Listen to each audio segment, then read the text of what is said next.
Marking his first 100 days in office, President Biden unveiled the American Families Plan, which would extend free public education by 4 years through universal pre K and free community college. It also invests in college access and affordability, training and diversifying the educator workforce, and school nutrition programs.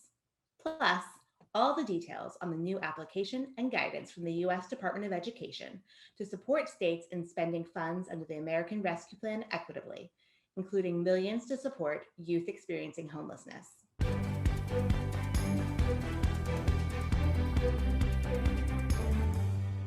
Hi, I'm Ann Heislip, and I'm joined today by my colleague Ziyu Zhou. Ziyu, what were the education highlights from President Biden's address to Congress? Thanks, Anne. Education is a cornerstone of President Biden's proposed $1.8 trillion American Families Plan. When introducing the proposal, Biden argued that 12 years of public education, once a key driver of American progress and economic growth, is no longer sufficient to compete in the 21st century. At OfferEd, we couldn't agree more. In her reaction to the plan, our president and CEO, Deb Delisle, said, quote, "The American Families Plan is a bold, sweeping investment in this country's present and future. By expanding free public education by 4 years, 2 years of preschool and 2 years of college, the Biden administration is creating a clear path for all students to get the preparation needed to achieve their dreams." If enacted, the American Families Plan would provide 4 more years of free public education by investing in both early childhood education and higher education. Through state partnerships and an infusion of $200 billion, it would provide high-quality universal pre-K for all 3 and 4-year-olds. The plan also includes $109 billion to pay for 2 years of community college for all students, including Dreamers. The American Family Plan makes other investments in higher education. For example, it adds $85 billion to the Pell Grant program to increase college affordability for low-income students. OfferEd was also encouraged to see that the plan includes a $62 billion grant program to invest in retention and completion activities at colleges and universities serving low-income students, including credit transfer agreements and evidence-based remediation programs. Additionally, the plan includes $46 billion for tuition assistance for students attending HBCUs and other minority serving institutions. The American Families Plan also addresses K 12 education through $9 billion for teacher training, with a priority on diversifying the teaching workforce through stronger pipelines for educators of color, an all-for-ed priority.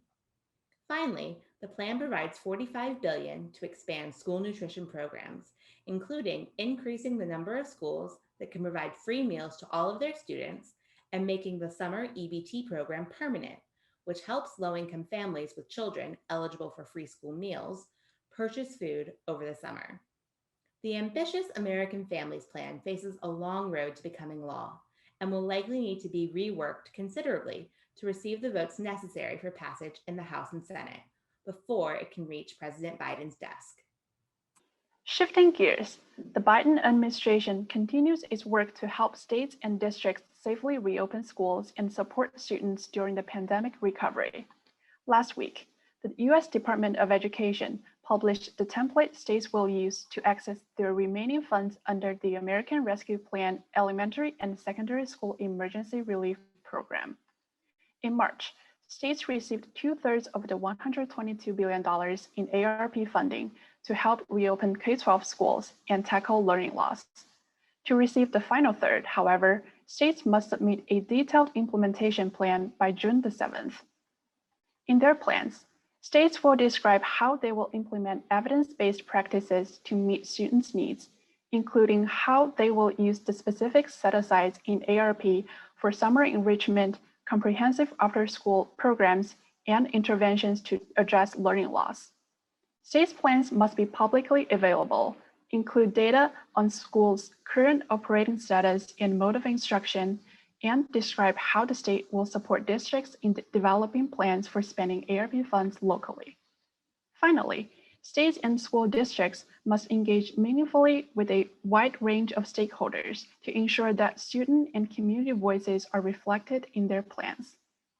OfferEd applauds the Department's decision to require states to develop and submit comprehensive plans for approval, as the application will help ensure that the American Rescue Plan meets student and community needs and that funds are spent both effectively and equitably to support students who have been most affected by the pandemic.